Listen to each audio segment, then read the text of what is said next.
Gostaria de chamar a irmã Alicia para cantar o hino da harpa em nome do Senhor Jesus. Cumprimentos, irmão, com a paz do Senhor.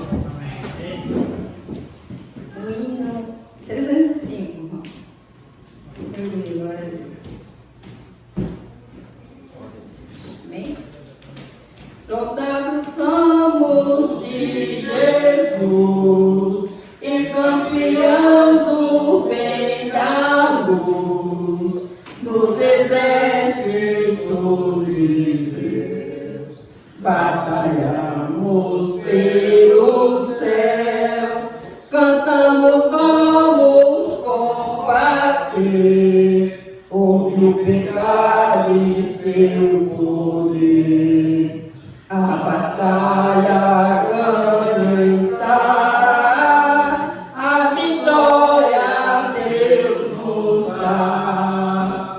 Bebe, vamos terminar a batalha aqui e pra sempre descansar com Jesus ali. Todos os que são fiéis ao bom capitão, ao de receber ao reis como galardão.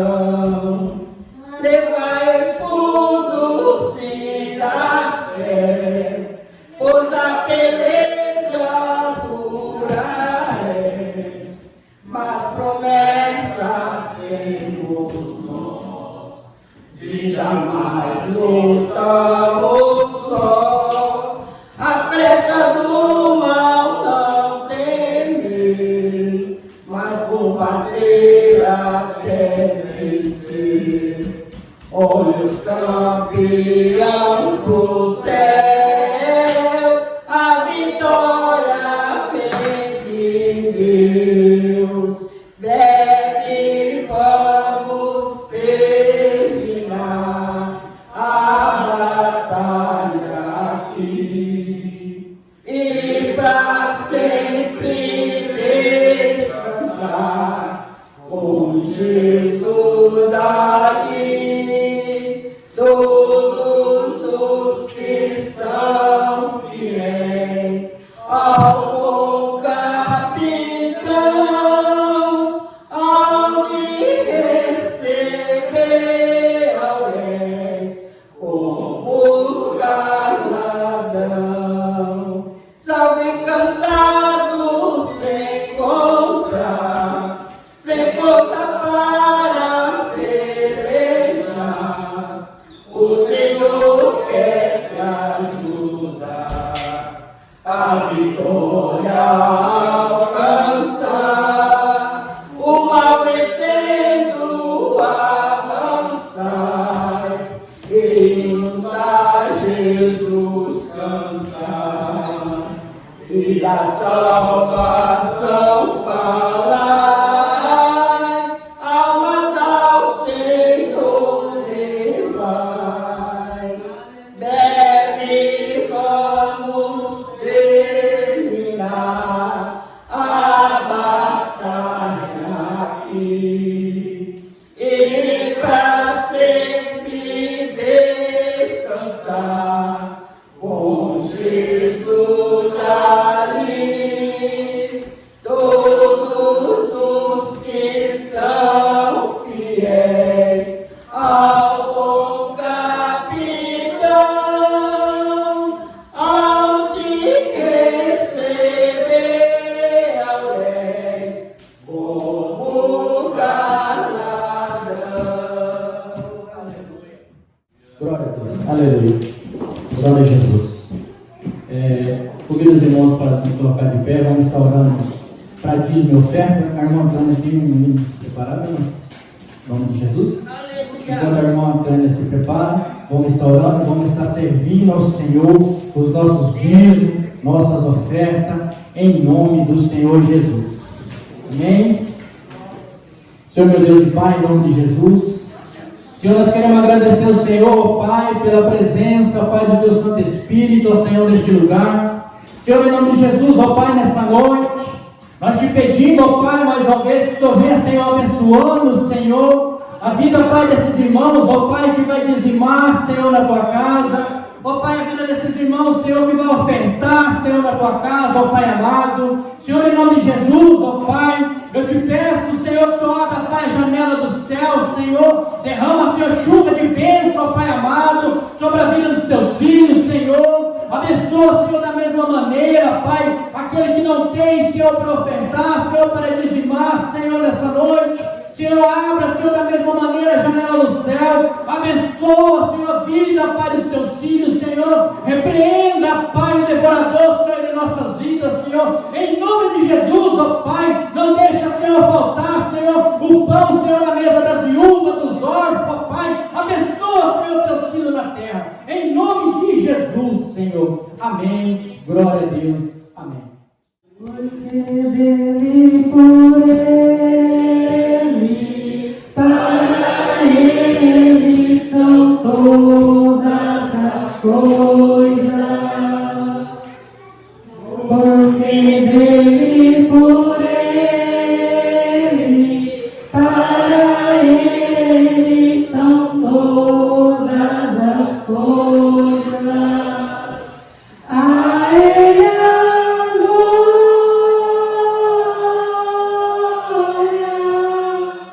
a ele a glória, a ele a glória, para sempre. Amém. Quão profundas riquezas ao saber e o conhecer de Deus, quão insondáveis seus juízos e seus caminhos, quão profundas riquezas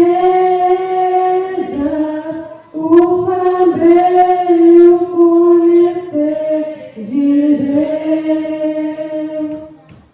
quão insondáveis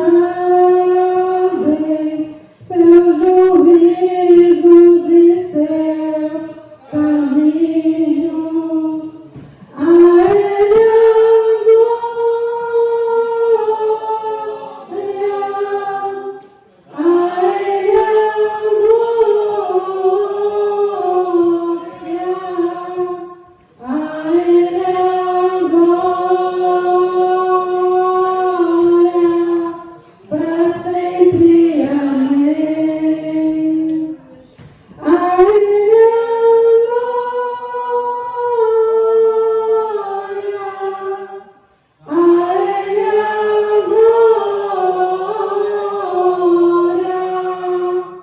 a ele a glória, para sempre. Amém. Aleluia. Agradeço por usar de novo, Jesus. O estudo dessa noite, o jovem vai participar do estudo aqui embaixo também, né? Acho que o pastor não escalou ninguém, né? Não escalou não, né? Então vai participar aqui conosco também, em nome do Senhor Jesus. Senhor, meu Deus e Pai, em nome de Jesus, Senhor, nós queremos, Senhor, pedir que o Senhor venha abençoando o Teu servo, ó Pai, nessa noite. Ó Pai amado, que o Senhor use dele, Senhor, com poder e autoridade, ó Pai amado. Que o Senhor venha, Senhor, abrir nossos corações, Senhor, que nós possamos, Senhor, entender, Pai, o que o Teu servo queira passar nessa noite, Pai, para nós. Ó Pai amado, nós queremos aprender mais sobre Ti, aprender mais, ó Senhor, sobre a Tua palavra, Senhor, para poder melhor fazer a Tua vontade, Senhor. Use, Deus, conforme a Tua vontade, conforme o Teu querer, do Teu servo, nessa noite, em nome de Jesus. Operador Samuel. Glória a Deus, né? A gente vai falar de um assunto muito bom hoje. Hoje a gente vai falar um pouco dos frutos do Espírito, né? Entre eles são 3 que vamos abordar. Por favor, irmão, desça até a introdução.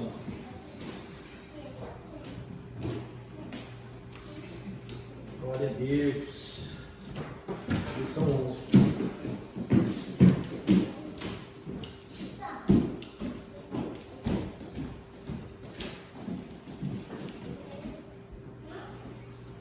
Aleluia.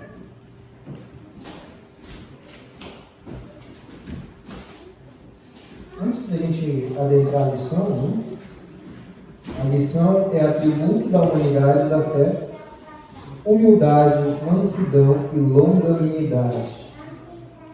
Eu gostaria que os irmãos me ajudassem, né? Antes da gente entrar na lição, e abrissem suas Bíblias no livro de Gálatas 5. Livro de Gálatas 5. Eu vou ali ler a partir do 22. Gálatas 5, a partir do verso 22. Verso 1, versículo. Ora, mas o fruto do Espírito é amor, alegria, paciência,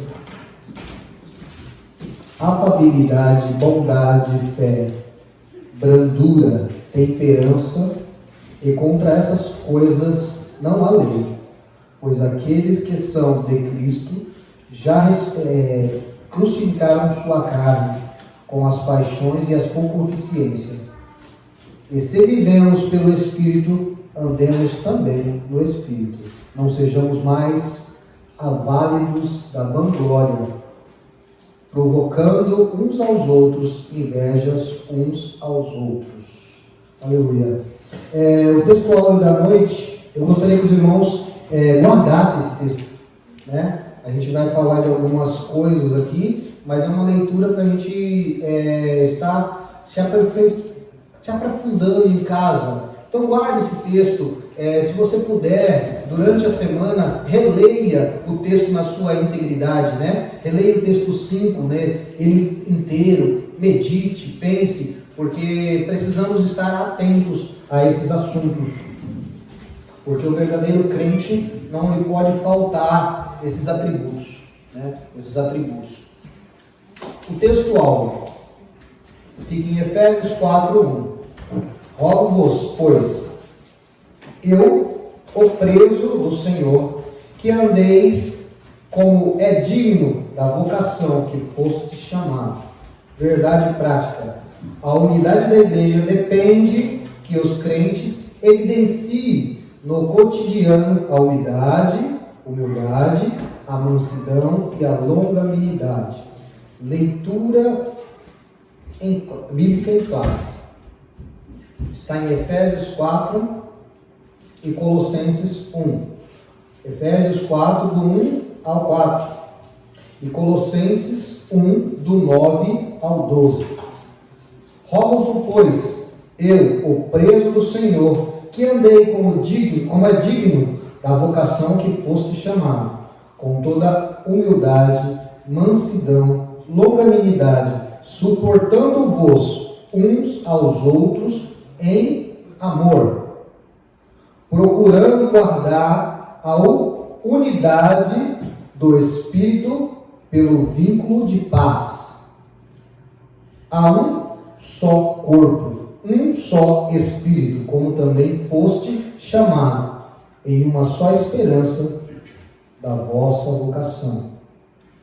Porque por esta razão, não vos também, desde o dia que ouvimos, não cessamos de orar por vós, e de pedir que sejais cheios do conhecimento da sua vontade, em toda sabedoria e inteligência espiritual, para que possais andar dignamente diante do Senhor, agradando-lhe em tudo, frutificando em toda boa obra, crescendo no conhecimento de Deus, corroborando-os em toda a fortaleza, segundo a força da sua glória, em toda a paciência, longanimidade e gozo, dando graça ao Pai, que lhe fez idôneo para praticar a herança dos santos na luz. Aleluia. Eu gostaria que os irmãos me ajudassem, né? E eu vou dar alguns textos, os irmãos, eu já vou dar agora, para que não tenha um atraso, né? Porque a gente perde muito tempo procurando. Então, por favor, posso citar nome para os irmãos me ajudar? A igreja concorda? Amém? Então, o irmão Gilmar, me ajuda com Romanos 8, 29. O irmão Francisco, Atos 10, 38. A irmã me ajuda com Hebreus 11, né? Primeiro verso. Tiago 2,17. A irmã que postou as fotos bonitas que eu estava falando, por favor. Tiago 2,17. O irmão Luiz, né? Me ajuda com Efésios 2:10. E segura aí em Efésios, porque eu tenho duas referências em Efésios, né? 2:10 e 2:21 e 22. Tá?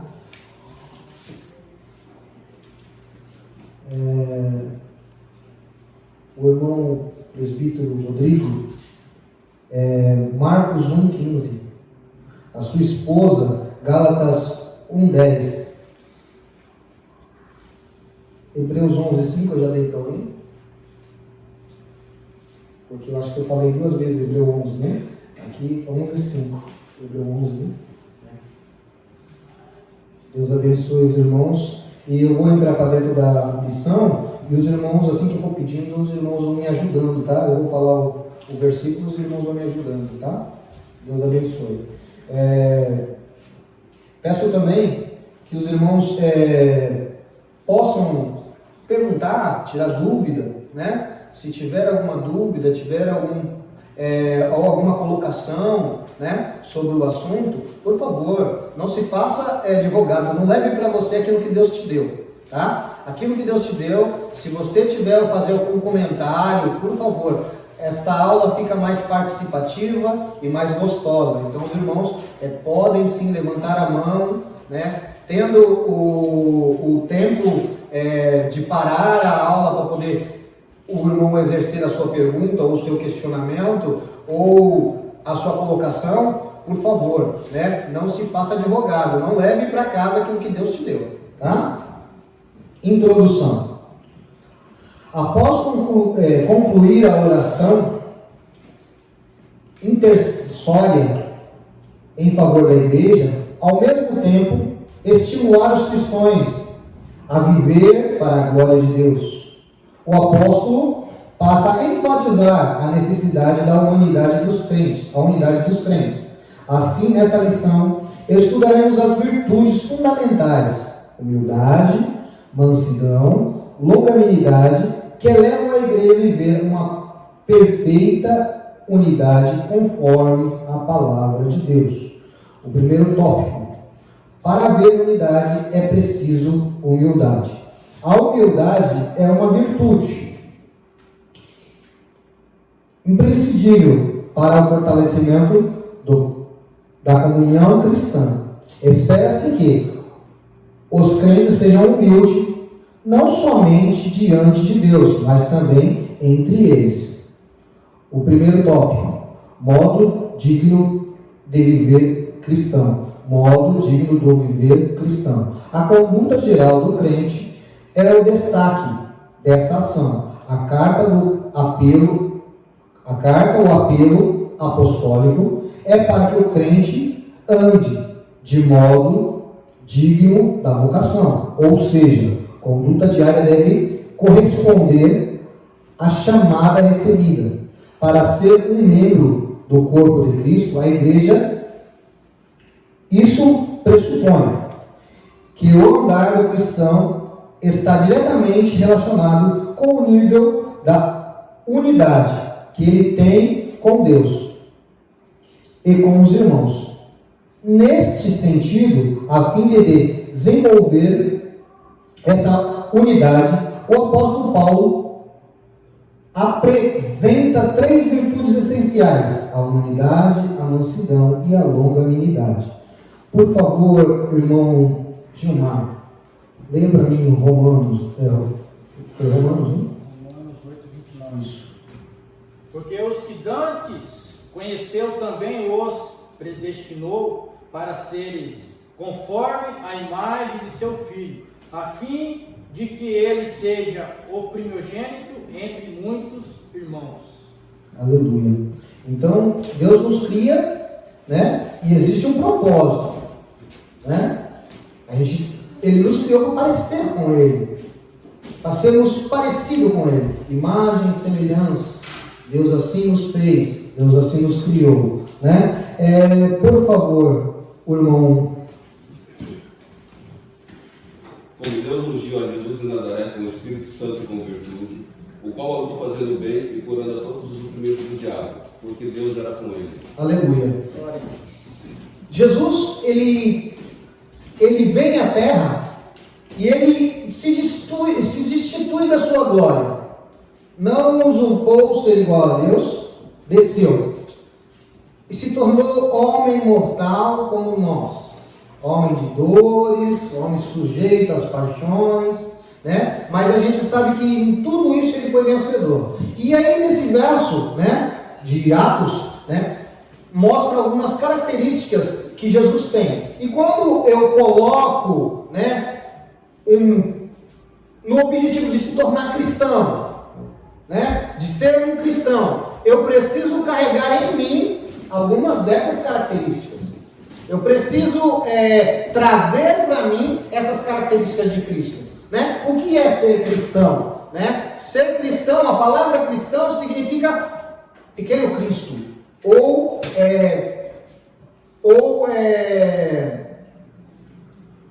enviado de Cristo. Essa palavra cristão, ela não foi colocada na Bíblia pelos servos de Cristo e nem pelos profetas, sábios, né? Não foram colocadas pelos mestres, pelos doutores, não. Essa palavra ela começou a ser atribuída àqueles que seguiam a Cristo, porque olhavam para essas pessoas e conseguiam enxergar nela Cristo. Foi o nome dado àqueles que seguiam a Cristo, né? Então essas pessoas tiveram de mostrar, né? De se mostrar parecidos com Cristo. Um texto bem simples, né? Quando Jesus é crucificado, a Bíblia diz que Pedro nega a Jesus e ele tenta fugir, mas alguém olha para ele e diz assim: você é um deles. Porque Pedro carregava as características, ainda que ele quisesse se esconder, ainda que ele quisesse se esconder, ele não se escondia, porque na face dele estava a marca de Cristo. E o que eu quero dizer para vocês, irmãos, para nós vivermos uma vida de mansidão, humildade, longanimidade, né? Não conseguimos viver uma vida assim longe de Cristo. Muitas pessoas são boas no mundo, né? Essa lição vai mostrar que muitas pessoas fazem o bem no mundo, mas humanidade é diferente de mansidão, de longanimidade e de temperança. Humanidade, uma pessoa ser boa e ser humana, ter dó, piedade, é diferente dela ser longâmina, dela ter mansidão, de saber se portar na hora da afronta, né? E essa revista a gente vai falar muito sobre isso,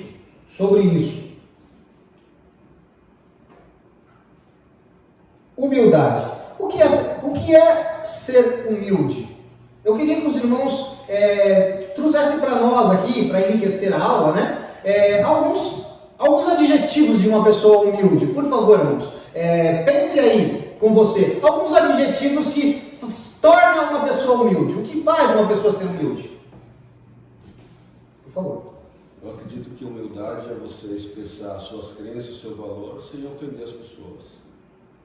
Por favor, boa colocação. Por favor, mais alguém? O que seria humildade para você?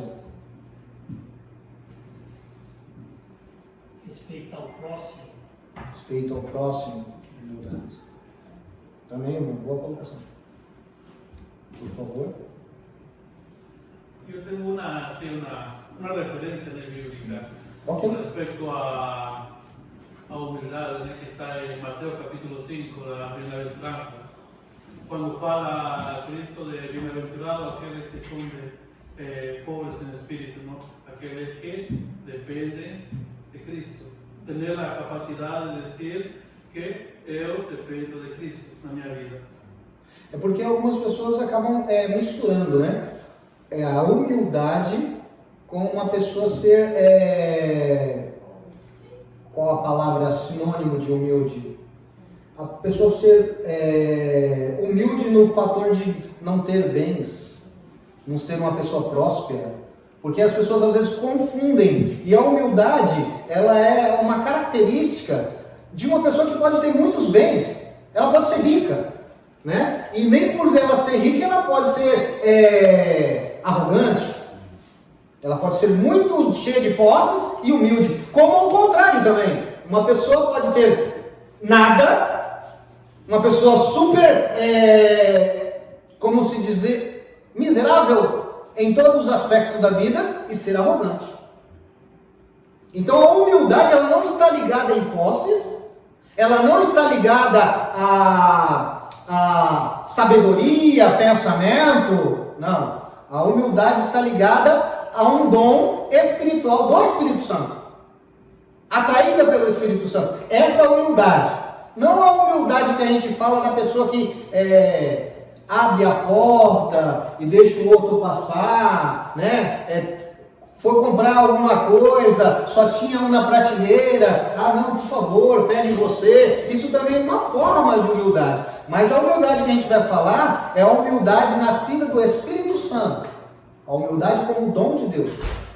Como dom de Deus. Como o irmão colocou ali muito bem, né?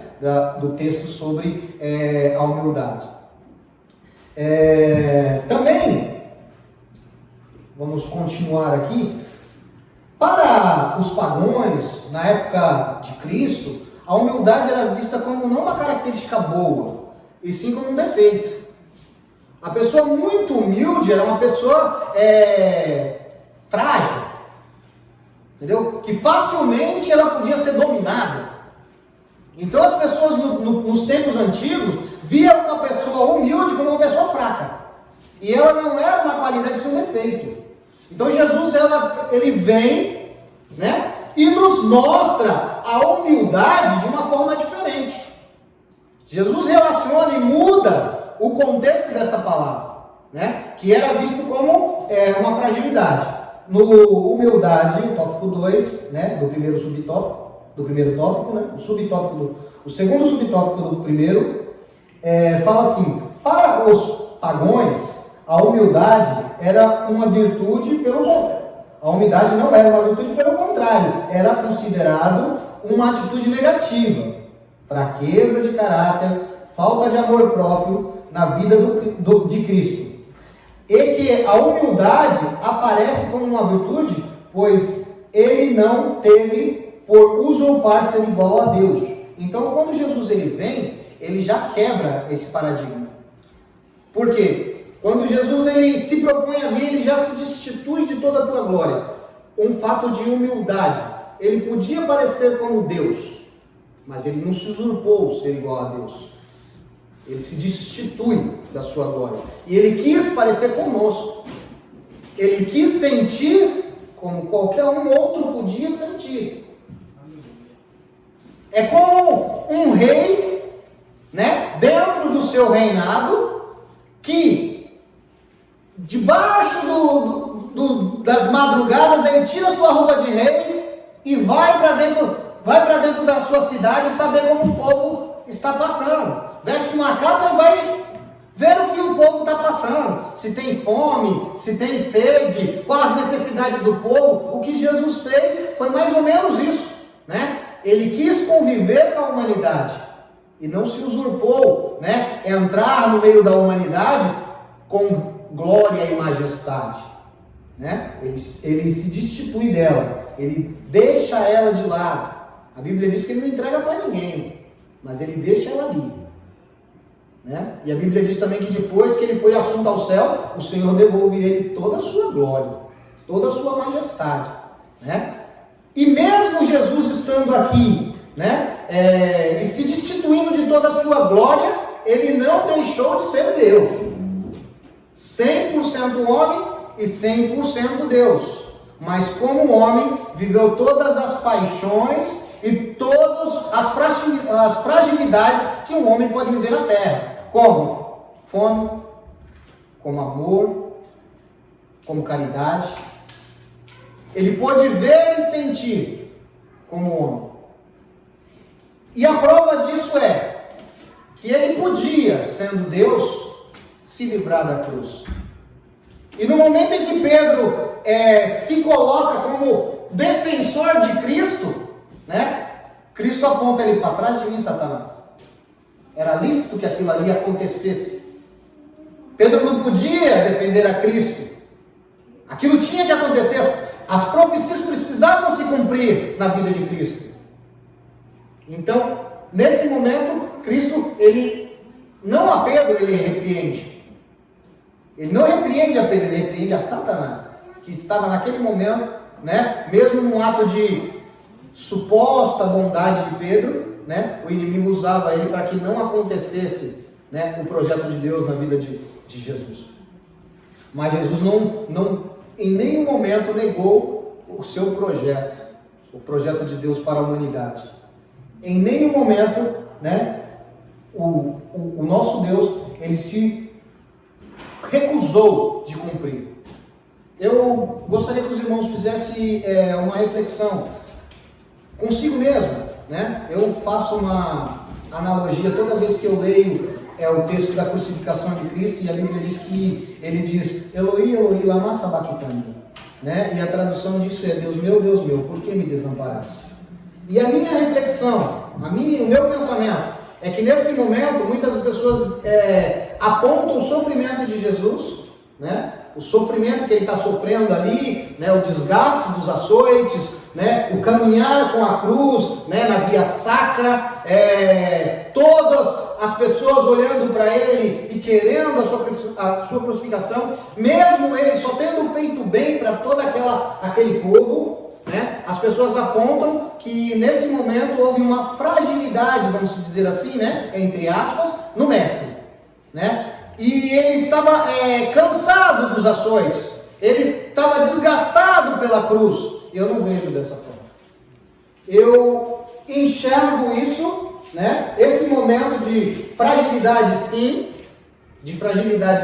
mas não de derrota, aonde Jesus ele sabia que o momento de entregar o seu Espírito estava chegando, o momento de padecer por toda a humanidade estava chegando, e ele carregaria todo o pecado de toda a humanidade sobre as suas costas. Todo o pecado da humanidade ele carregaria sobre as suas costas. E a Bíblia diz que Deus não coabita com o pecado. E no meu entendimento, irmão, para mim, quando eu olho para a cruz, o que Jesus está dizendo, Senhor, se possível, afasta de mim esse cálice, era a separação dele com o Pai. Porque nesse momento, que ele colocaria todo o pecado da humanidade sobre as suas costas, esse momento seria um momento de separação. Um momento de separação. E nem a isso o Senhor usurpou negar-se. Nem a isso o Senhor usurpou negar-se. Imagine para Deus se desligar dele mesmo. Ele sendo Deus. Sendo que o momento não era grande, era curto, mas a Bíblia diz que ele é dono de todo o tempo, né? A Bíblia diz que ele o nosso tempo é o Cronos, né? O tempo relógio, para nós 3 dias, né? Para nós 3 dias ele vai no inferno, toma a chave do diabo, toma a chave da morte, né? Resgata, né, lá no inferno aqueles que haviam sido colocados ali para aguardar o tempo, ele resgata, né? E se torna vencedor e aparece novamente os discípulos. Durante 40 dias anda na terra, né? Mas aquele momento da crucificação, onde o pecado vem sobre as suas costas, ele não usurpou tirar. Porque ele diz assim, Senhor, mas todavia, não faça a minha vontade. Mas todavia, não cumpra a minha vontade. Mais um gesto de humildade de Cristo na cruz. Mais um gesto de Cristo de humildade na cruz. Se doar para o outro. Eu não lembro qual dos irmãos falou, né? Mas humildade é quando você se doa. Você se entrega para o outro. Né? Mesmo sabendo que algo pesado pode acontecer, mas você se entrega para o outro. Né? Mas um ato de doação de si próprio. Quantas vezes a gente não pratica esse ato? Muitas das vezes sem querer e muitas das vezes deixamos de praticar também. Né? Sabemos que podemos fazer algo e muitas das vezes fechamos nossos olhos e fingimos que não vimos. Né? E essa lição, ela vai ensinar a gente, né? Que nós precisamos, para parecer com Cristo, termos em nós humildade, temos em nós longanimidade, temos em nós temperança. E eu queria voltar ao texto, o irmão pode deixar parado aqui, tá? Eu vou voltar ao texto da lição em classe. Por favor, Efésios 4,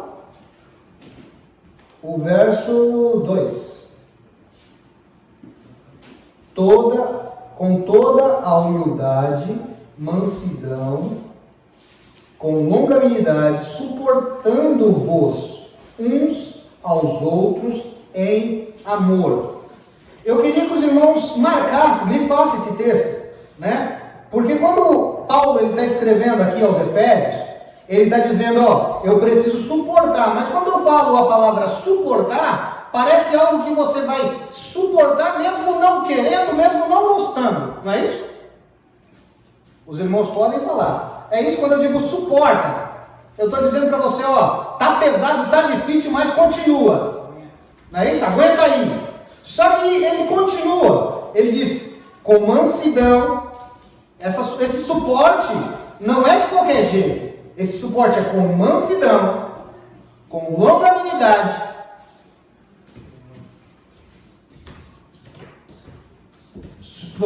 com mansidão, com longanimidade, suportando-vos uns aos outros em amor.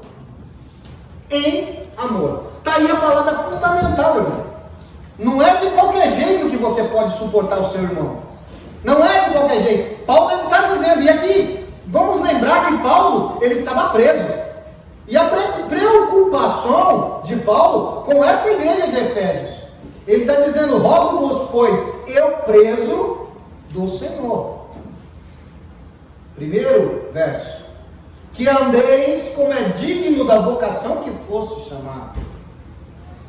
E aí ele continua, com toda humildade, mansidão, longanimidade, suportando-vos uns aos outros em amor, procurando guardar a unidade do Espírito pelo vínculo da paz. Guardar a unidade. Ele estava apontando isso para a igreja. Então essa característica de humildade, mansidão e longanimidade não pode ser só uma característica do crente em si, mas sim da igreja no seu contexto geral. Essas características têm que saltar aos olhos daquele que olha para a igreja. Aquele que olha aqui para dentro, ele tem que enxergar tudo isso.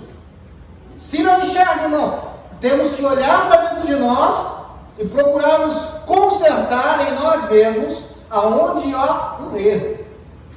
Porque se me falta mansidão, eu estou errando em algum ponto. Se me falta longanimidade, estou errando em um ponto. Irmão, isso é muito sério. A gente vai continuar, a gente está falando de humildade agora, mas eu quero continuar a lição apontando para os irmãos alguns pontos que podemos nós hoje estar pecando, né? Deixando passar, né?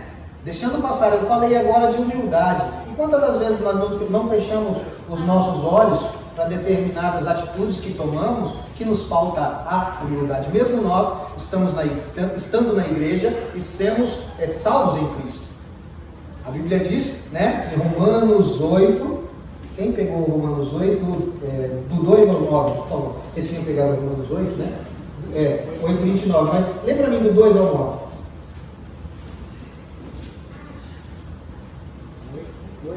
2, 9.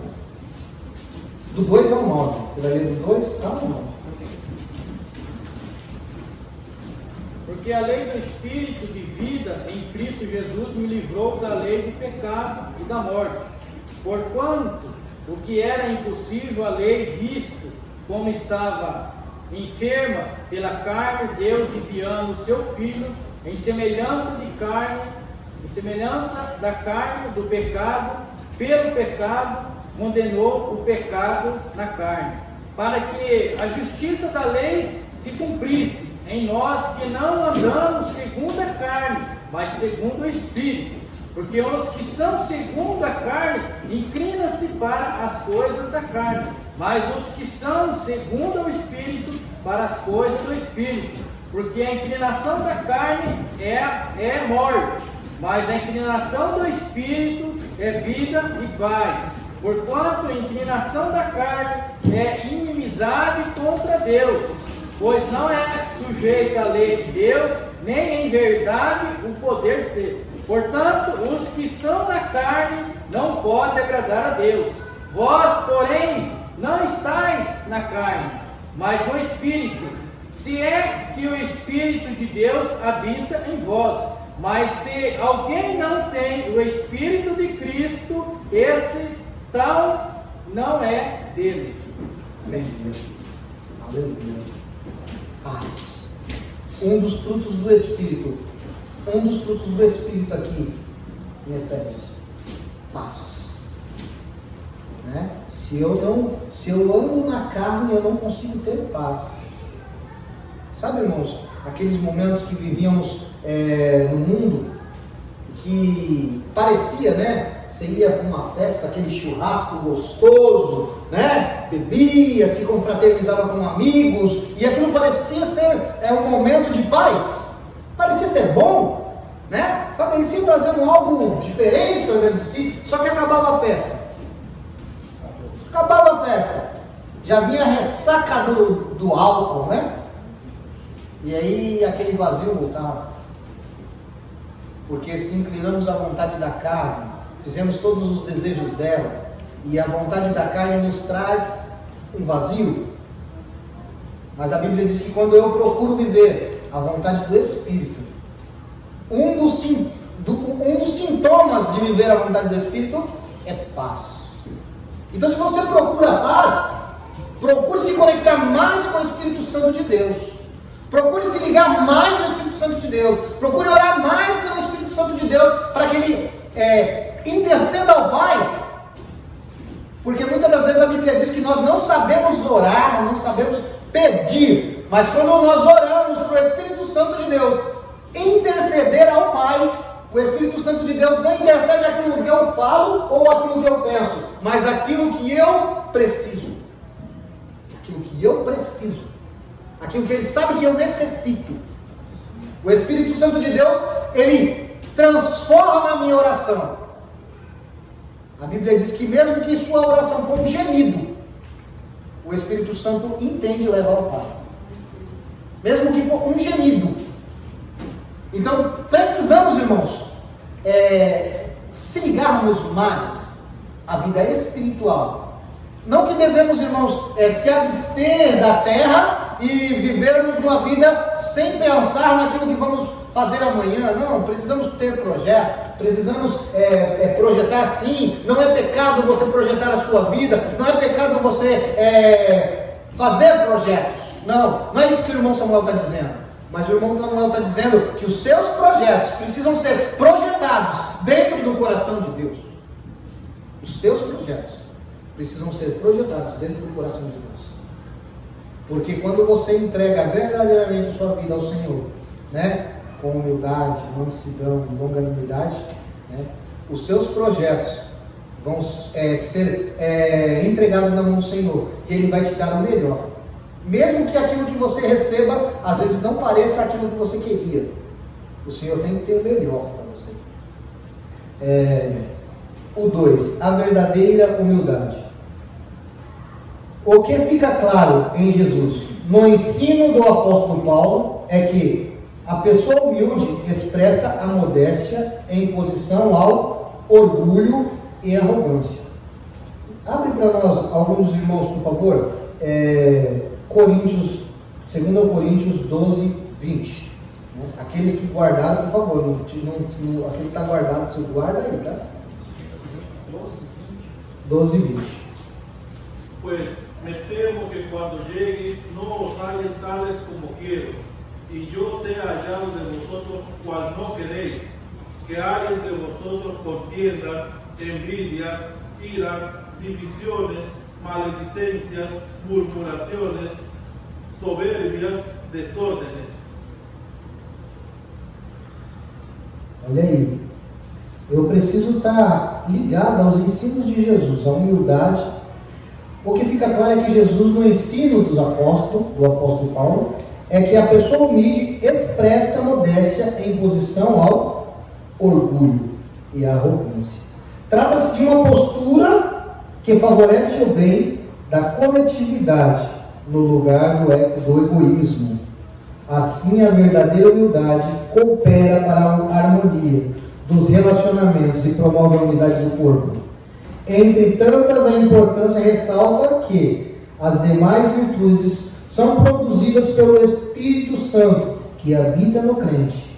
Não há quem possa desenvolver tal conduta sem o Espírito Santo o transforma. Se o Espírito Santo de Deus não te transformar, não tem como você exercer estas posições sem o Espírito Santo de Deus se transformar. Você pode até ser uma pessoa humana, como temos muitos, né? Se você for comparar, algumas pessoas são bondosas e caridosas, né? As pessoas que praticam kardecismo são pessoas bondosas, caridosas, elas querem fazer o bem, né? Mas nem por isso elas carregam essas características de Jesus. Até porque essas pessoas praticam esses atos de bondade com a intenção de que esses atos, né, venham encobrir os seus atos de pecados, que aquilo como se fosse um pagamento. Eu faço algo ruim, eu vou lá e faço algo melhor, bom, e aquilo cobre. Não, irmão. A Bíblia diz que a fé, né, a fé é o firme fundamento das coisas que se espera, a certeza daquilo que não se vê. E a fé sem obra é morta. Então a obra, ela vai ser concretizada pela fé. As obras que nós praticamos, não praticamos porque queremos fazer uma troca, mas praticamos ela por quê? Porque o Senhor já nos transformou e agora nós praticamos essas obras do coração. Não vem mais pelo desejo de troca, né? Eu vou fazer o bem porque lá atrás eu fiz isso, então eu vou trocar, não. E isso não salva. A fé, ela nos leva à salvação, mas ela não é um objeto de troca. Eu preciso entender que para mim chegar à salvação, as obras que eu pratico, elas têm que ser nascidas de dentro do meu coração, né? Porque o Espírito Santo de Deus modificou a minha vida, transformou a minha vida. Aí a fé começa a agir dentro do meu coração.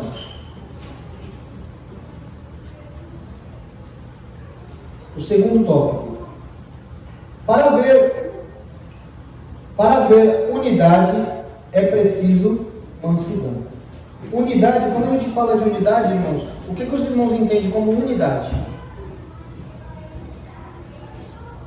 O que os irmãos entendem como uma unidade? Lá, as aulas de matemática que nós tínhamos na escola, quando a gente fala de unidade, dezenas, centenas, milhares, os irmãos entendem como uma unidade.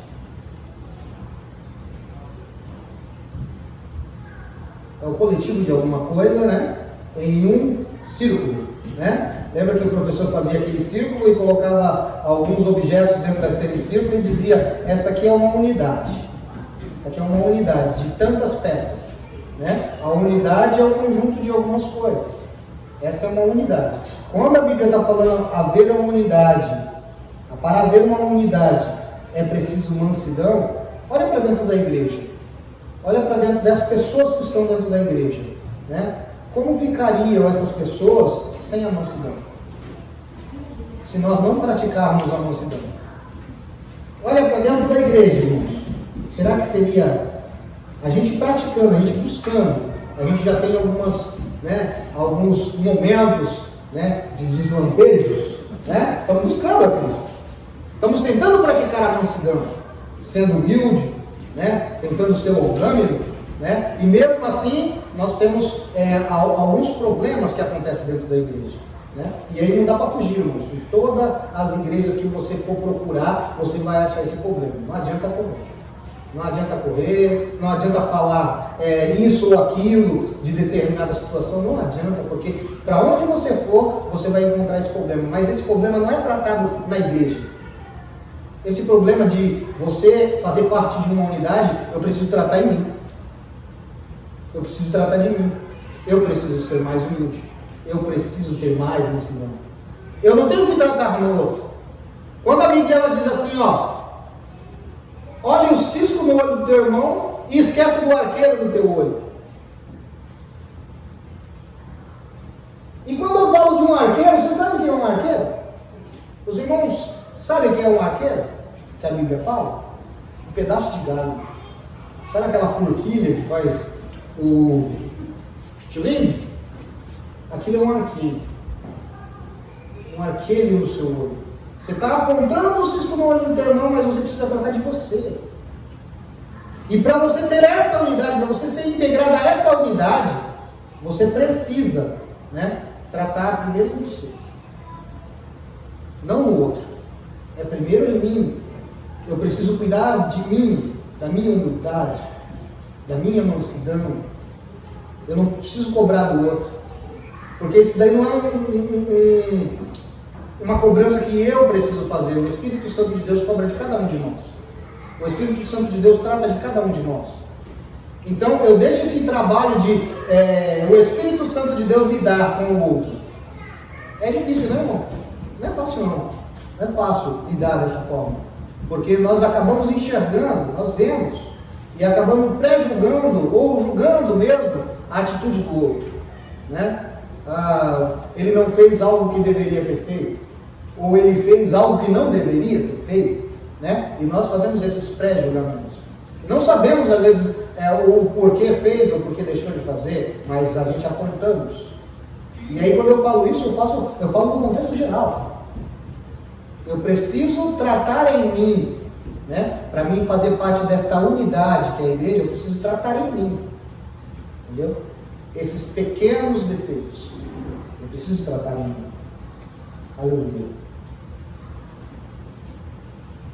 Mansidão, um fruto do Espírito. A palavra mansidão transmite o conceito de ternura, gentileza, cortesia e paciência. Essa qualidade é listada nas Escrituras como um dos aspectos do fruto do Espírito. A mansidão é um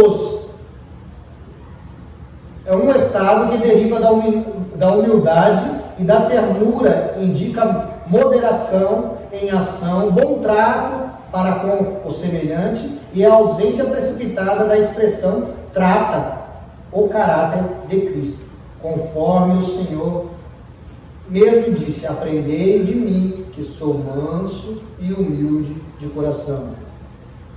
Eu pedi para alguns irmãos abrir Mateus 7,17.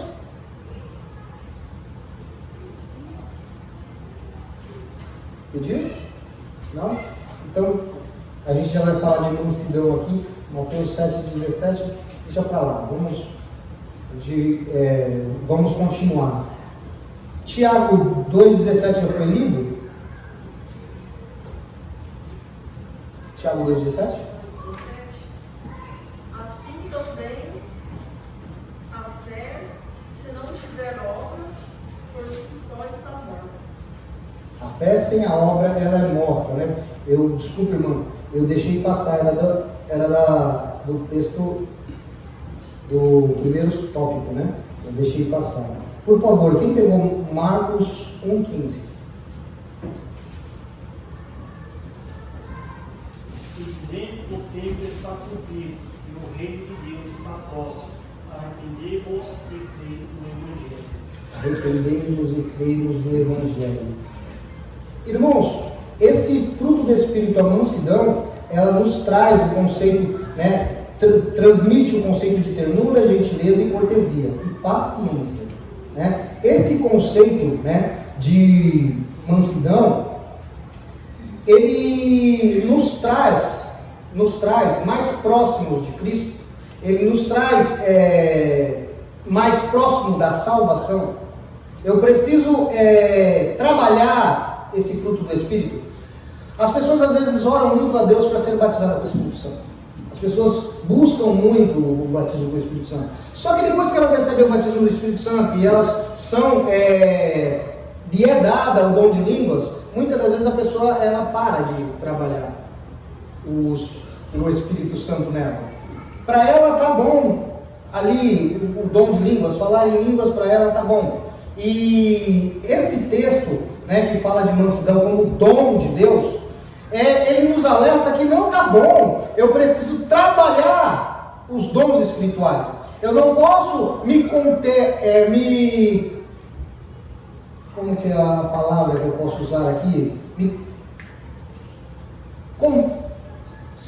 Tá bom, só o dom de língua tá bom. Não, eu não posso me conformar. Isso, a palavra exata que eu estava procurando aqui. Eu não posso me conformar somente com o dom de línguas. Eu preciso trabalhar os dons espirituais. E eu preciso entender, irmãos. Para mim trabalhar os dons espirituais, eu preciso entender o que são esses dons espirituais. Né? Os dons espirituais, eu queria que os irmãos fizessem uma analogia, né? E lembrassem da mexerica. Ela é um fruto, né? A mexerica em si, ela é um fruto. Mas ela é dotada de gomos. Quando você abre a mexerica, ela é dotada de gomos. Né? Assim são os frutos do Espírito. Né? O fruto do Espírito é um só. Mas dotadas de gomos dentro de si. Paz, paciência, amor, longanimidade, mansidão. E eu preciso trabalhar esses dons. Eu não posso ficar contido somente no dom de línguas. Ou o Senhor me deu o dom de profecias e eu preciso ficar parado ali no dom de profecia. Não, eu preciso trabalhar esses dons diariamente. Eu preciso trabalhar. E até algumas pessoas ficam com medo de pedir mansidão ao Senhor, né? Porque aquele que pede mansidão ao Senhor vai ter muita tribulação, né? Senhor, me torna manso, mas vai ser atribulado até, né? Vai passar por muita tribulação, porque a tribulação produz paciência. Paciência é uma das características da mansidão. A tribulação produz paciência. Só que, irmão, precisamos ser manso. Por quantas coisas o Senhor passou? A Bíblia diz que ele entra no templo e agora ele vai dizer que cumpre nele a profecia de Isaías. Diz que ele chega lá, lê o livro de Isaías, se senta na cadeira e diz, hoje se cumpre. Assim que ele assentou, mesmo ele sendo Deus, mesmo se cumprindo nele toda a profecia do mestre de Isaías, ele tem que correr dali, irmão. O povo procura para matá-lo. Ele não veio, ele não cerrou os punhos e disse, não vem. Não, ele correu. Mesmo tudo certo. Fugiu da ira. Irmãos, quantas vezes a gente foge da ira? Ou quantas vezes a gente se contém da ira? E quantas vezes a gente não cerra os punhos?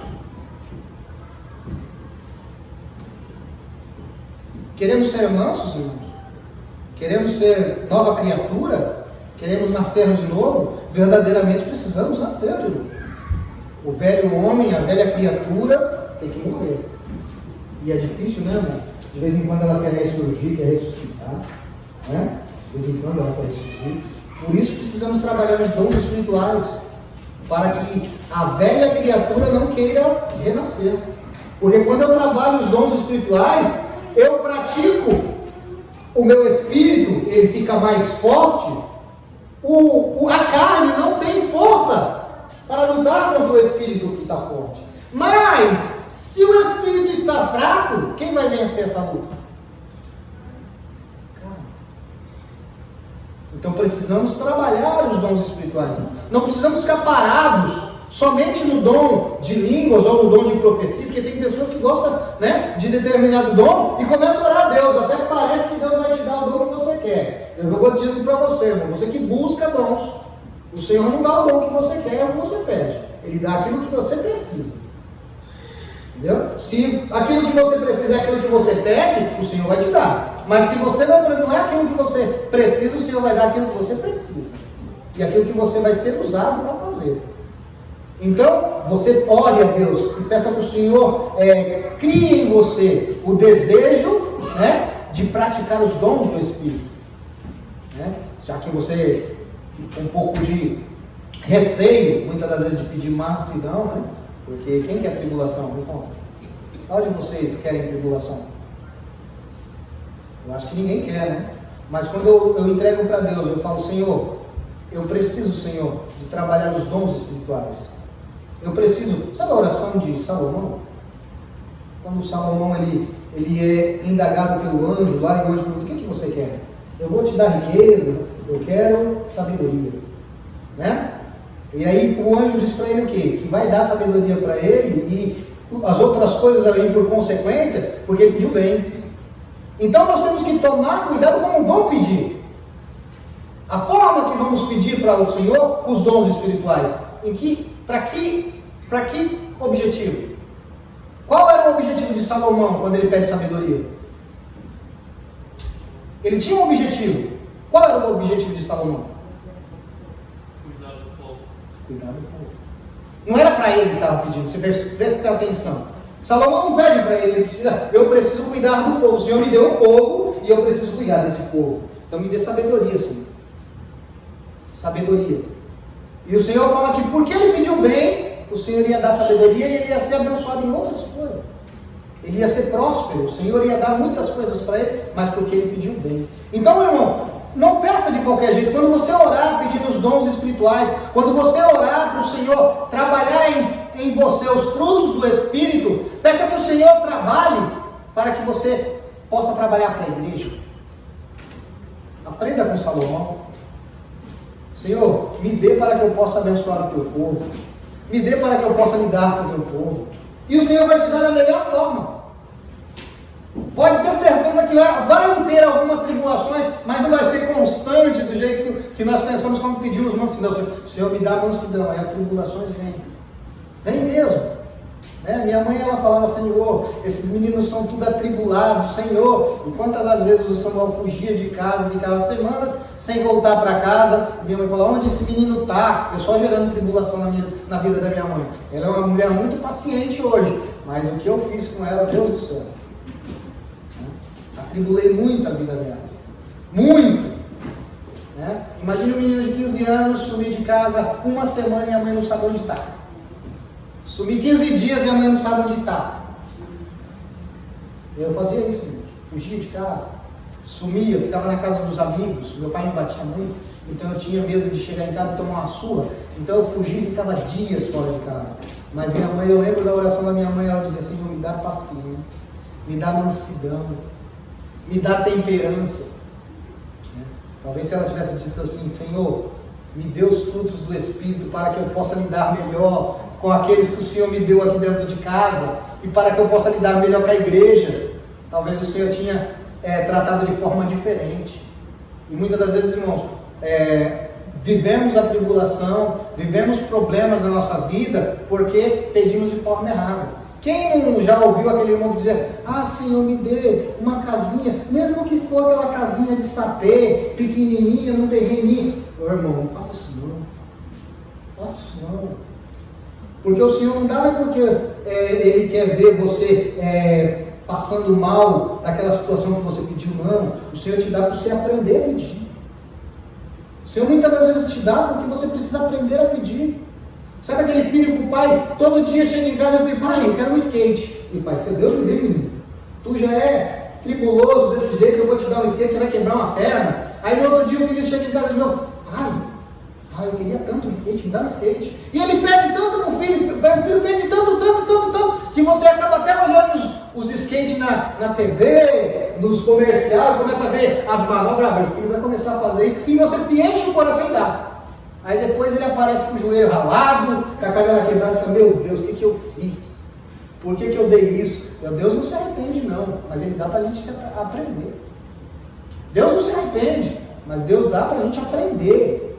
Aprender que forma vamos pedir, o que vamos pedir, de que maneira vamos pedir. Então peça os frutos do Espírito, peça para o Senhor, gere em você, né, os dons do Espírito Santo, entre eles humildade, mansidão e longanimidade.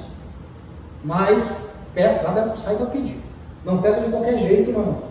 Saiba pedir, porque o nosso Senhor, Ele vai dar, né? E se soubermos pedir, Ele vai fazer conosco como fez com Salomão, né? Vai nos dar da forma excelente. Aleluia. Tópico 2, grandes exemplos de mansidão, Moisés e Jesus. Moisés foi reconhecido como o mais manso que havia sobre a terra. Essa reputação se deu em virtude de um legislador, entre outros aspectos, não revida e nem guarda rancor quando atacado pessoalmente. Nesta mesma perspectiva, Jesus manteve o autocontrole quando era injustamente caluniado e durante o seu julgamento não pronunciou qualquer palavra contra os seus acusadores. E assim, temos o exemplo de mansidão diante da mais difícil circunstância. Irmãos, eu quero apontar Moisés, a mansidão de Moisés. Bem claro que a Bíblia diz que Moisés era um dos homens mais mansos da terra. Só que, vamos olhar para a vida de Moisés. Moisés sempre foi manso? Qual é o momento que Moisés se torna manso? Vamos ver se os irmãos aí me ajudam aí. Qual é o momento em que Moisés se torna manso? O que teve que acontecer para Moisés se tornar manso? Irmão, não tenha medo de errar, é uma aula de escola bíblica dominical. Aquilo que o Senhor falou no teu coração, fale para nós, a gente quer aprender com os irmãos. Fale aquilo que o Senhor colocou no seu coração. Que momento Moisés começa a mudar seu caráter? Quando empieza a andar no deserto com o povo. O Senhor leva Moisés lá para o deserto. Mas o momento mesmo em que Moisés muda o seu caráter, sabe da onda? Onde o Senhor mostra para ele uma sarça ardendo. A Bíblia diz que ele vê aquela imagem e ele chega próximo. Aí o Senhor adverte ele, tira a sandália dos seus pés. Tira a sandália dos seus pés. Aqui é terra santa. Sabe o pecado que você praticou lá no Egito? Sabe a morte no Egito? O sangue ainda clama. O pecado te atrapalha a ter contato comigo. Tira a sandália dos seus pés e toca sobre o solo. Eu quero ter contato contigo. O Senhor transformando o velho homem em novo homem. No momento em que Moisés deixa o pecado, abandona o pecado. É bem certo que o Senhor começa a tratar no deserto. Ali é o começo que o Senhor começa a tratar com Moisés. Né? Diz a Bíblia que a primeira atitude que Moisés toma, quando ele chega no deserto, ele está vendo as filhas de seu sogro Jetro, dando água para os animais. E o que estava acontecendo naquele momento? Ela estava dando água em paz? Existia algo acontecendo. E o que Moisés faz? Se ira. Não era manso ainda, né? Acabou de chegar no deserto, não era manso. A Bíblia diz que Moisés, ele trata dos animais, cuida dos animais de Jetro, e as meninas voltam para casa antes do tempo que era levado. E Jetro, ele vê aquele ato e fala, opa, alguma coisa diferente. Por que vocês chegaram antes? Não, um egípcio, olha aí, um egípcio nos ajudou. Olha, ele batalhou contra os pastores inimigos, cuidou dos nossos animais, e a gente conseguiu chegar aqui antes. Adiantou para nós. Mas vocês não chamaram ele? Vocês não convidaram ele? Olha a preocupação de Jetro. Jetro já falou, oxe, tem uma benção aí, vocês estão deixando essa benção sair? Né? Só que a benção era tribuloso. Era um tribuloso a benção. Jetro logo viu que era benção, mas era tribuloso. E o que Jetro faz? Qual a primeira com Moisés? Jetro entende que Moisés tinha facilidade em irar. Primeira coisa que Jetro faz, fala, vai cuidar das ovelhas. Vai lá, cuida das ovelhas. Por que cuidar das ovelhas? Animal dócil, muito gostoso de lidar. Diz a Bíblia que ela consegue aprender a voz do seu pastor e ela consegue de longe entender que é ele que está chegando, né? Só que extremamente, né, teimoso. Olha a paciência de onde vem, a mansidão de onde vem, né? A ovelha está correndo para o buraco, o pastor tentando tirar, mas ela não quer mudar de direção, ela quer ir para o buraco. Por isso que o pastor tem um cajado, para poder mudar ela de lugar. O cajado não é para bater não, que o cajado batendo em ovelha mata.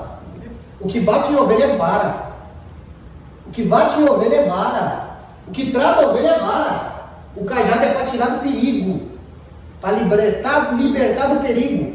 São 4 coisas que um pastor tem que ter nos seus alforjes: vinho, azeite, cajado e vara. Vinho, azeite, cajado e vara. E o Senhor começa a tratar o pastor Moisés lá no deserto. E a Bíblia diz que quando o Senhor se apresenta a ele, Moisés se torna um novo homem. Por favor. Quando é usada a vara? Quando é usada a vara, o assunto é outro, né? A gente está falando de mansidão. A revista não está, mas eu vou te responder. A vara é usada para corrigir. Quando há o erro, aí a vara é usada. A vara é para correção. É para isso que é usada a vara. Quando a Bíblia fala de vara, e ela fala para não apartar a vara do seu filho, ele está dizendo que quando o seu filho errar, você precisa usar a vara. Você não pode deixar de usar. É um item essencial na vida de um pastor. É um item essencial que não pode deixar de ser usado. Assim como os outros. Porque quando a sua ovelha está doente, e lhe falta, né, o azeite para sarar as feridas, e o vinho para alegrar, né, faltou alguma coisa, o pastor não está completo. Então ele precisa estar completo. E há figura mais mansa que um pastor? Olhemos para o nosso pastor, como o nosso pastor é manso, como ele resolve as coisas, porque o Senhor trata nele, né? Eu vi algumas situações aqui, a gente tem características de, como ser humano, né, de resolver de determinadas formas, e eu vi ele resolvendo de forma muito pacífica. Situações aqui que se eu tivesse em outros lugares, com outros homens, talvez não teria tomado essa atitude. Talvez tenha sido de outra forma. Porque nem todo pastor é manso. Até porque nem todos aqueles que estão colocados na cadeira como pastor são pastores. Eu preciso entender que existe o presbítero, e a função do presbítero qual que é? Olhar de longe e apontar o problema.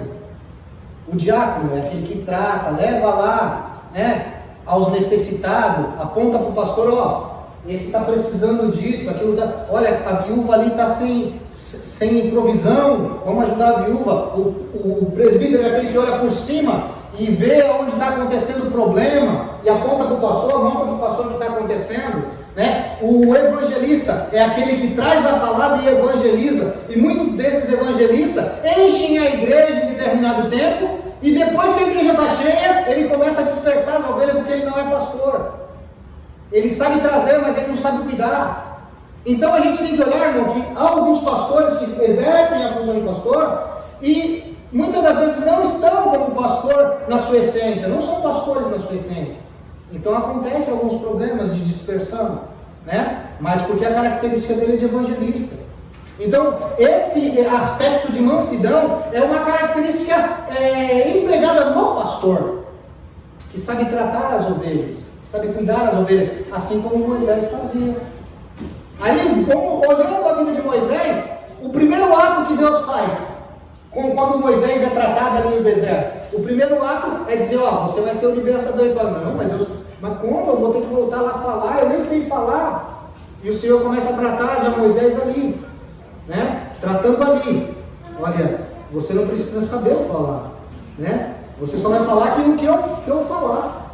Não, mas eu sou gago, já criou um problema. Eu sou gago, o Senhor não quer ninguém perfeito. O Senhor quer alguém que tenha defeito e ele vai ser tratado, e o Senhor vai criar em você, né, a possibilidade de ser o Salvador, de ser o libertador de almas lá no mundo. Porque, irmão, se nós ficamos olhando para dentro de nós não vamos enxergar nada de bom. Nós vamos olhar para dentro de nós e só vamos enxergar. O pastor chega aqui e fala assim: irmão, eu queria separar o irmão para isso. Mas pastor, será, pastor? Eu tenho isso, eu tenho aquilo. Nós fazemos igualzinho muitas das vezes. Eu tenho essa necessidade, eu preciso disso, eu faço isso, eu faço aquilo. E começamos a dizer não e rejeitar aquilo que o Senhor tem colocado no coração do pastor para fazer. Mas o pastor, ele está experimentado por Deus, ele já passou por várias coisas. E ele é a voz de Deus, ele é o anjo da igreja. Ele tem as características de mansidão, de humildade, de longanimidade, assim como os outros pastores tinham. Olha, vamos olhar para a vida de Davi, né? No trato com as ovelhas. Não vamos esquecer da vida de Davi, o guerreiro. Davi no trato das ovelhas. Quais eram as características de Davi com o trato das ovelhas? A Bíblia diz que para livrar as ovelhas, Davi lutou com o urso. Para livrar as ovelhas, Davi teve de lutar com o leão. Para livrar as ovelhas, Davi teve de fazer grandes coisas ali naquele momento que ele estava lidando com as ovelhas. E a Bíblia diz também que Davi, ali no trato das ovelhas, compunha salmos. Imagine você ouvindo a canção do pastor Davi. As ovelhas de Davi ouvindo as canções do Davi, o pastorzinho Davi. O Senhor trata com a mansidão de Davi, lá com as ovelhas também, né? Só que a Bíblia não relata Davi como manso. Na verdade, Davi era um homem de guerra, né? Um homem que tomava a força, ele tinha um trato, um tiro de guerra, mas Davi também soube ser manso quando tratava com as ovelhas, sempre ser lutador e defender as suas ovelhas, né? E quando a gente fala de pastor, quando a gente fala de vara, cajado, de vinho e azeite, nós estamos falando de características que o pastor ele emprega, né? E uma dessas características são frutos do Espírito como paz, mansidão, longanimidade, humildade. São características de um homem de Deus, não só do pastor, mas de um homem de Deus, no seu geral. Eu preciso ter. Entendeu? E eu também, como ovelha, preciso olhar para o meu pastor. Eu preciso olhar para o meu pastor com esse tino também. Com humildade, com mansidão, com temperança, com longanimidade. Longanimidade é a demora em tomar uma atitude que venha trazer prejuízo. Aquilo que está acontecendo, trazendo uma ilustração.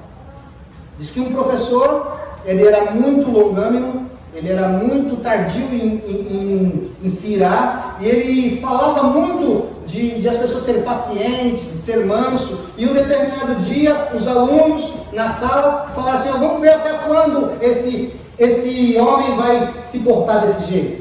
E diz que os alunos juntaram lá, trouxeram um homem na porta da escola e começou a escorraçar o professor. E o professor saiu para fora para ver o que estava acontecendo, e esse homem começa a falar um monte de coisa para esse professor. E diz a história que esse homem fica o tempo todo ouvindo o que aquele homem está falando. E esse homem fala durante horas, ele fala e esbraveja. E diz que depois dele falar durante horas, aquele professor não esbraçou nenhuma palavra, ele ficou quieto. Quando terminou, ele cansou, ele foi embora.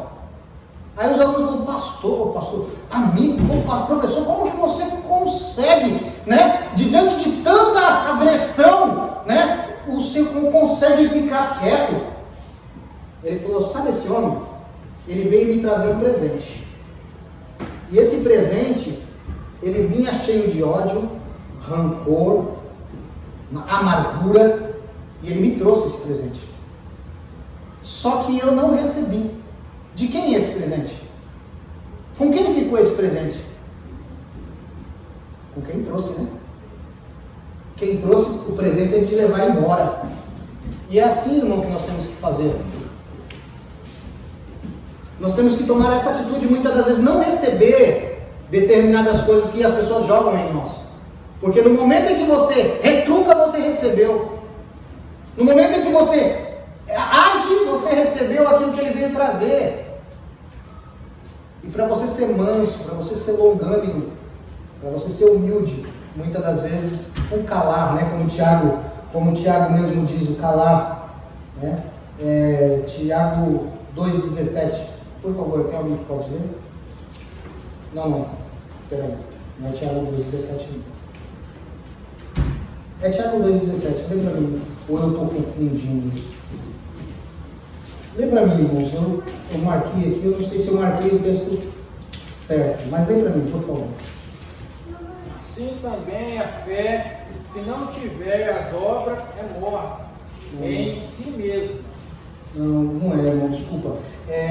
Onde Tiago diz que o calar é de prata e o falar é de ouro. E muitas das vezes, irmãos, na hora que nos calamos, podemos ouvir o que a pessoa fala. E a resposta, diante de toda a indagação, ela é melhor quando ouvimos. Porque se não ouvimos a indagação, e no meio da indagação cortamos aquele que veio trazer o anúncio, a resposta é pela metade. Então temos que ser tardios no falar, né? Tardios no falar. Essa é a palavra que Tiago fala, que precisamos ser tardios no falar. Por quê? Lê para nós, irmão, por favor. Sabeis isso, meus amados irmãos, mas todo homem seja pronto para ouvir, tardio para falar, tardio para se irar. Por quê, irmão? Por que eu preciso ser tardio para falar?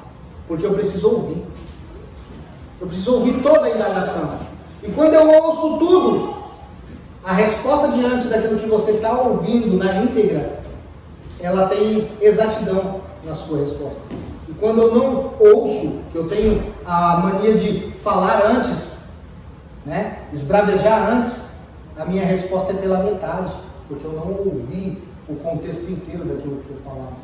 Eu preciso ser tardio em falar. Né? Lê de novo o texto para nós, irmão. Sabeis isto, meus amados irmãos, mas todo homem seja pronto para ouvir, tardio para falar, tardio para se irar. Tardios para se irar, né? Aí Tiago também fala de mansidão, né?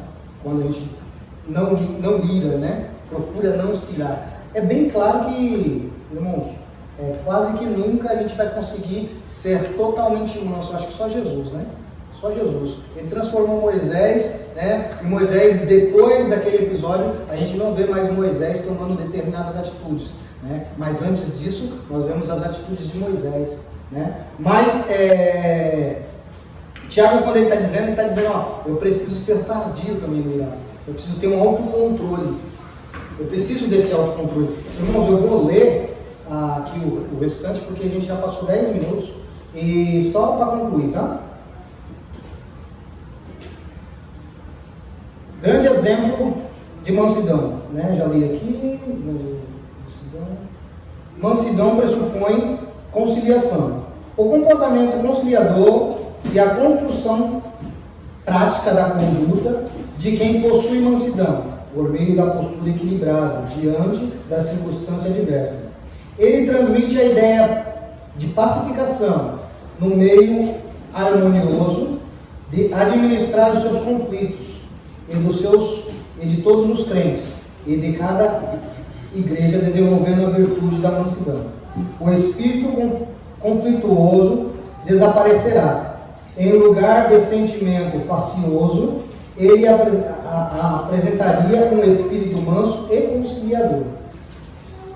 A virtude da longanimidade é a capacidade do crente de ser tolerante com os erros alheios e assim liberar o perdão dos ofensores. A longanimidade é um fruto do Espírito. Longanimidade tem o sentido de paciência, tolerância e constância, não desistir. O cara que é tolerante, a pessoa que é tolerante é uma pessoa que dificilmente ela desiste.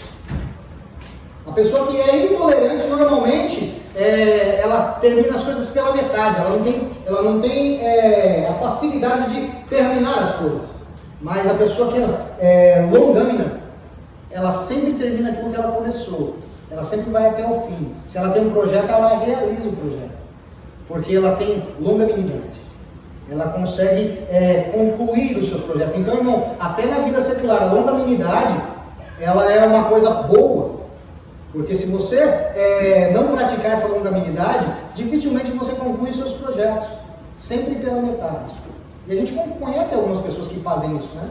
Começa uma determinada coisa, tá até bem, tá dando certo, mas ele por qualquer coisa se entristece e deixa.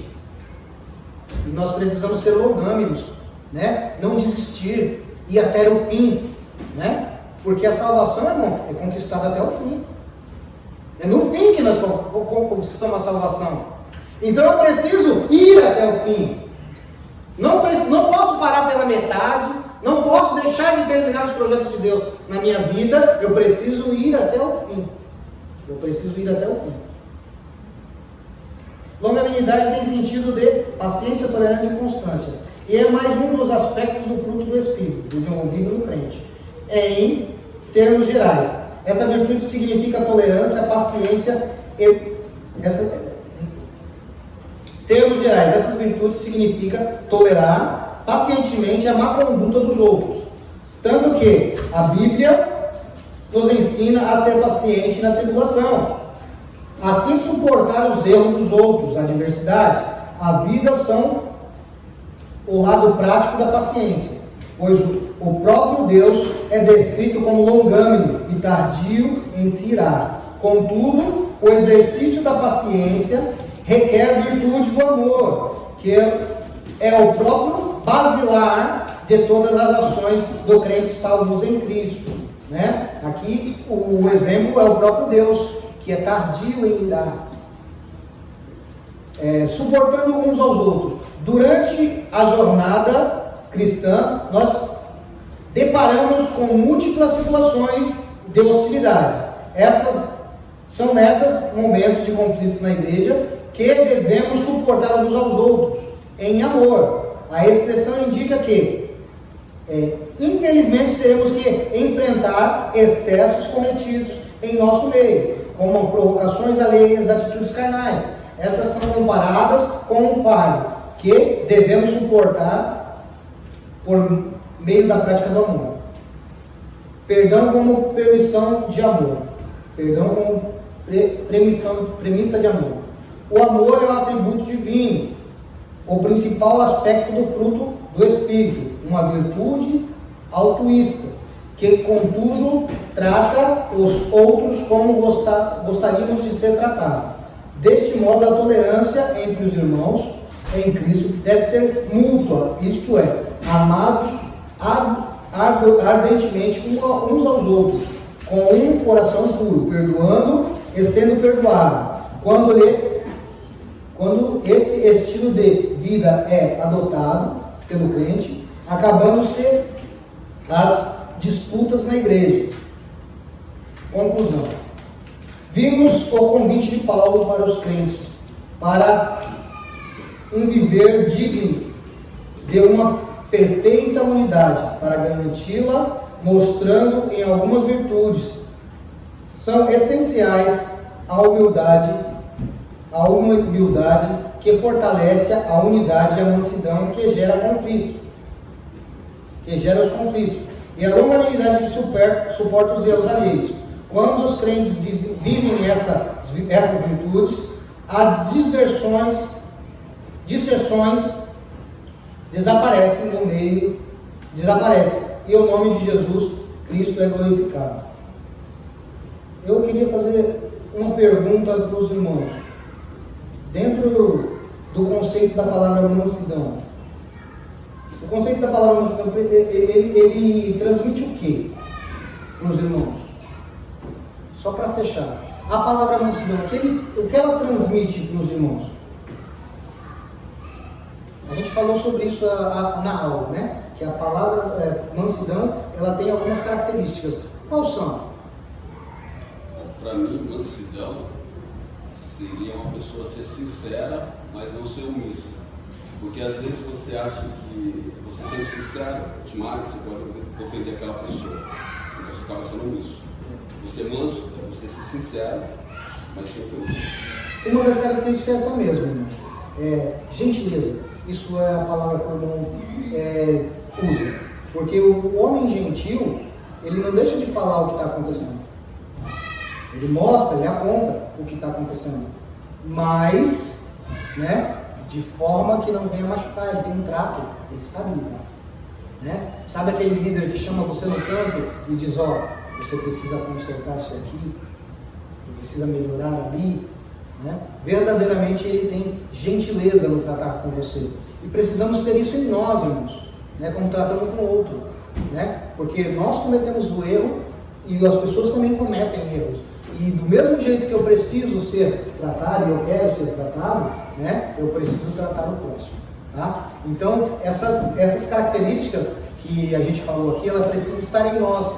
Porque da mesma forma que eu trato o outro, eu vou ser tratado quando eu tenho esses frutos do Espírito agindo na minha vida. Todos os irmãos vão nos colocar de pé. Vamos estar orando, agradecendo por essa palavra.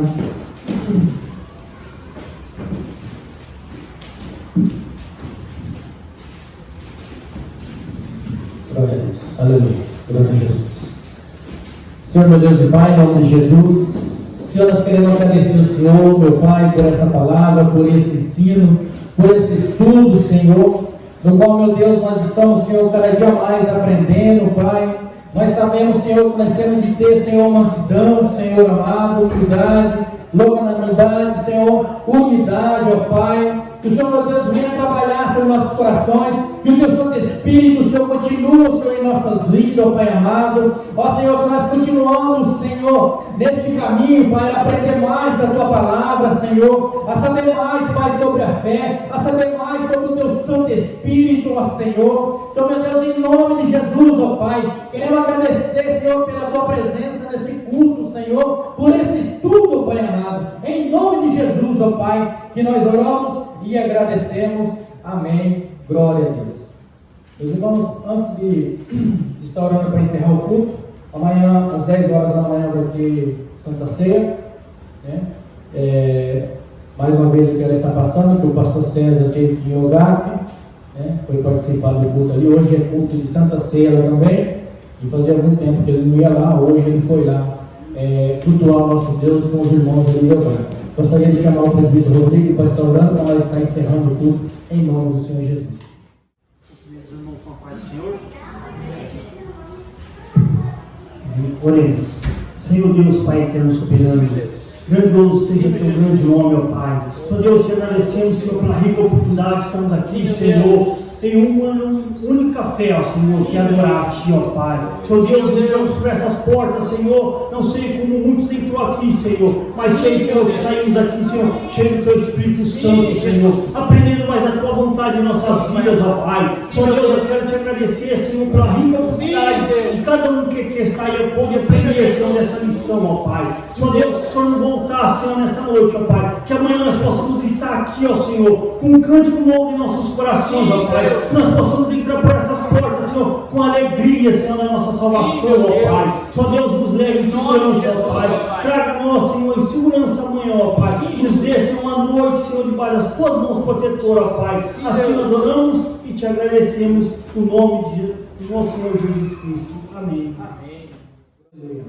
Eu as vossas mãos para o Senhor. Que a graça do nosso Senhor Jesus Cristo, o amor de Deus Pai, a comunhão e a consolações do nosso querido Espírito Santo esteja com todos vós. A igreja diz com alegria. Amém. Amém. Glória a Deus. Está encerrado.